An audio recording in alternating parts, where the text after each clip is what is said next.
Yo, so in this video, I'm gonna share with you three big lessons that helped me go from a skinny kid who was very ashamed of his physique to where I am now. And I think I have a fairly good physique, and I got here in just 2 years. 2 years of just smart training. I made mistakes, yeah, but I learned from them. So in this video, I'm gonna share with you the three big lessons that helped me really undergo this transformation in a pretty quick time frame. First thing is just walking, eating in a caloric surplus. I remember when I was younger, I I was always told that I had to eat more by my family. I never took it seriously. They said eat more, eat more, eat more. But I always told them, yeah, all the guys in my class are also pretty skinny. I'm not even that skinny compared to other kids my age. And that was true. But what's actually the is the average person really worth comparing yourselves to? When I look That's what I'm kind of thinking when I look back. And yeah, I started training. I trained for a few months, but I never really ate. I really didn't do much with my diet. I didn't eat much. I didn't eat very healthy. So I didn't make insane amount of progress in those first few months. Like I got stronger. I got better at push-ups, at pull-ups because that was what I was mainly doing. But it's really when I started really eating a big caloric surplus for a long period of time. Like not necessarily that big, but for me, I kind of overdid it in the beginning. I ate way too much and I gained way too quickly. But even now, I'm still gaining weight. I'm still getting heavier.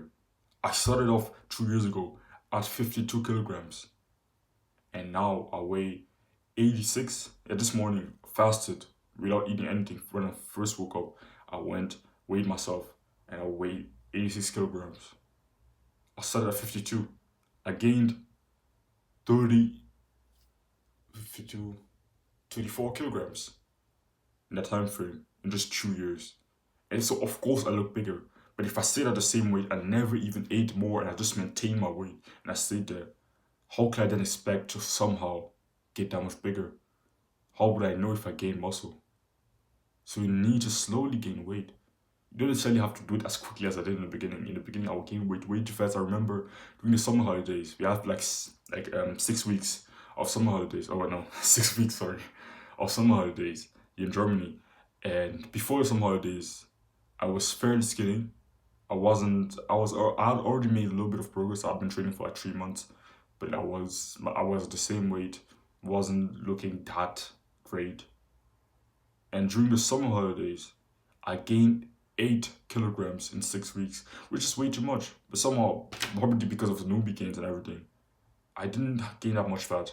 I didn't look really any fatter than I was beforehand. And I came back to school and I just looked like a totally different person. I was filling up my clothes. I looked like a totally different guy. But if I didn't gain any weight and I just tried to just train, I wouldn't have looked any different, at least in a shirt.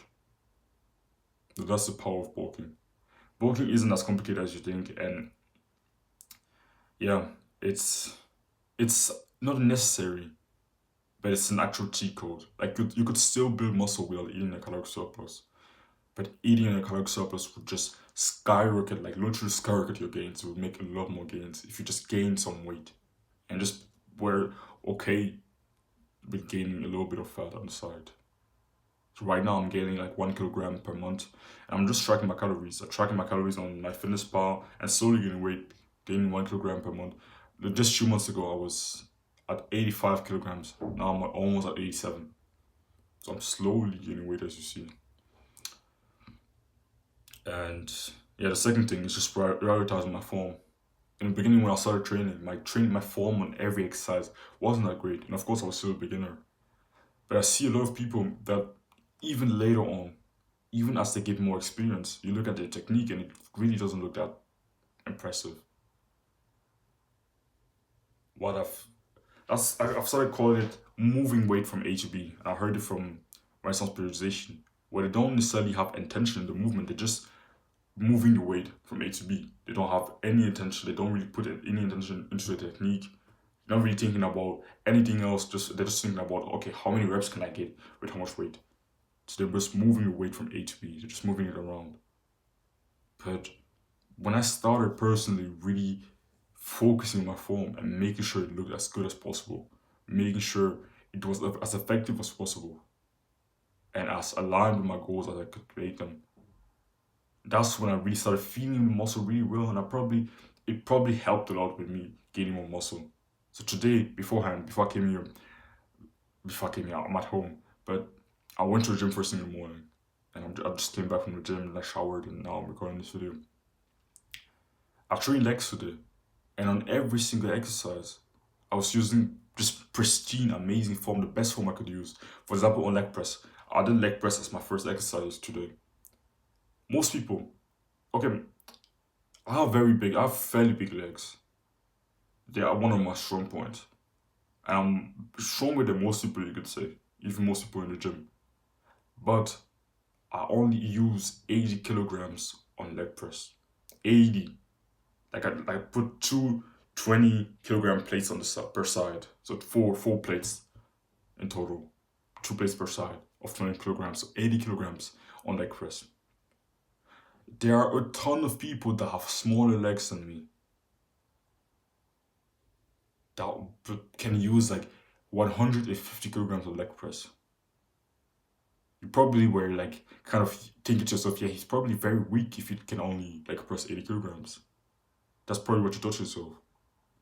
But if I showed you the technique that I use on the leg press, you would be surprised. I went so deep. I went super, super deep to the point where literally my calves were hugging my hamstring. My calves were just totally hugged to my hamstring like this.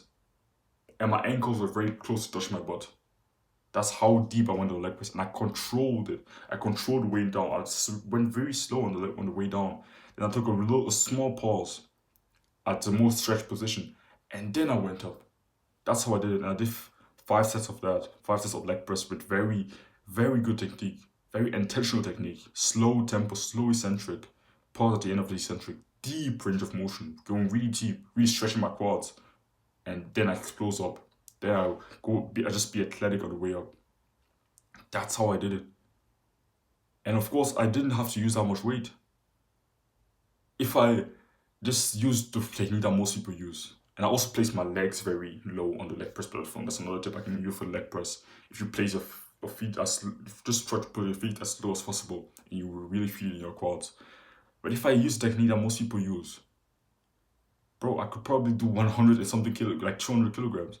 I have a girl in my class who's a lot weaker than me. She's been training, like, we've been training for around the same time, but she hasn't made any progress. And she always boasts about how she can leg press 100 kilograms. I'm a lot stronger than her. She leg presses 100 kilograms. Just think of what type of technique she would use. And it's not to shit on her. It's not to like, I'm not trying to kind of pull her down or something like that. But it's just as most people do that. Most people make those mistakes and they just go into that mindset. Their goal is to build muscle effectively. But often they end up going to the gym and training their ego instead. Just moving weight from A to B, which is not the purpose of going to the gym. Even in powerlifting, there are rules when it comes to technique. You can't just use any technique to use as much weight as possible. There are regulations with powerlifting. Even if you train for powerlifting, there's still form cues you should use. And even powerlifters, most of them still have fairly good form, even for bodybuilding. Like, of course, there are some exceptions, like people using like super low bar on squats and like leaning forward as if it was a good morning. But most of the time, the rules will limit you and force you to use good forms. Even elite powerlifters, even they use good forms. Even they use good technique. So you using that horrible technique, like I see a lot of people in my gym doing, the only thing that's doing is just drastically increasing your chance of injury. So use good technique. Another thing that helped me to improve my technique is just watching people train. I often watch Renaissance Periodization. It's like a YouTube channel about fitness, and they often upload videos of them training with other people. And they always use amazing technique. And I've been taking a lot of my technique cues from them. Just copying them, seeing what they use, seeing how they perform different exercises like the leg press, and just really analyzing how they train and how they make other people train, the technique, cues that they give to others. The last thing, the third thing, and the last one is training hard. And training hard, I don't just mean intensity. I don't just mean take every set to failure. I used to say that just a few months ago, take every set to failure, do 2 sets per exercises. But I've changed kind of my philosophy thanks to new studies that have come out. And now still I do more sets. I don't do just 2 sets per exercises. I do more sets. Like I did 5 sets of leg press today. Then I did 5 sets of calf raises. Then I did 3 sets of back extension. Then I did 3 sets of reverse loaded curls. Then I did 3 sets of lion leg curl. I didn't take every set to failure. I didn't. I don't. I don't think I think even I took even 1 set. I think 1 set of back extension. I took it to failure. But the other sets were close to failure. Some were 0 reps in reserve. Like my last set of leg press. I'm sure it was like 0 reps in reserve. Like it was super slow on the way up. But I'm not necessarily talking about when I say training hard. I don't necessarily just mean training intensity. Training hard is about the volume, the technique, other factors, volume, technique, exercises. Like for example, when I was doing 2 sets per exercise and I was taking every set to failure, I honestly was never sore. Never, pretty much never sore. And soreness isn't necessarily something that you should look for, but it can tell you pretty much how hard you push your muscles, which isn't necessarily better or worse. But now I often get sore. The next day after a workout, I'll feel the muscles I trained feel sore. Like tomorrow, I'll probably feel my hamstrings. My hamstrings will probably be sore. My quads too. Like after 5 sets of leg press, bro, I was barely able to walk because of how difficult it was. And I always walk back from the gym. And today after this leg day, it was very hard to walk back from the gym. It was very painful. Even though I didn't necessarily take every set to failure. But the volume was also fairly high. And the technique. A lot of people will say, yeah, I go to failure. I train hard. But they use half reps.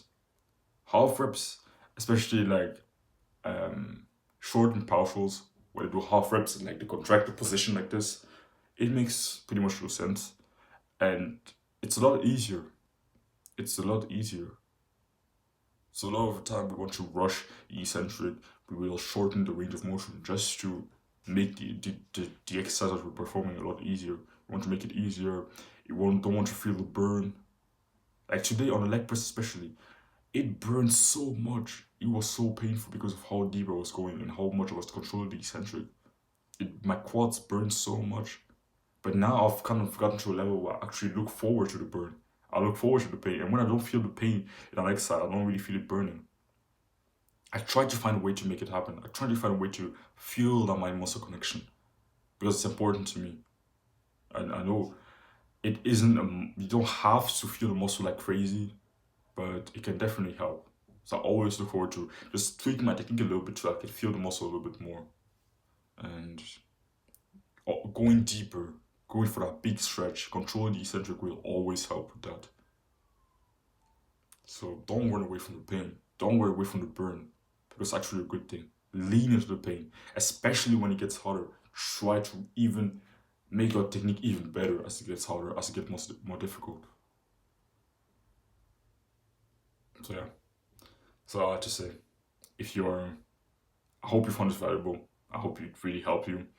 If you're interested in my fitness coaching, one-to-one fitness coaching, then click the first link in the description. It's like a page where you can book a call if you want to discuss and kind of talk about fitness and all those things.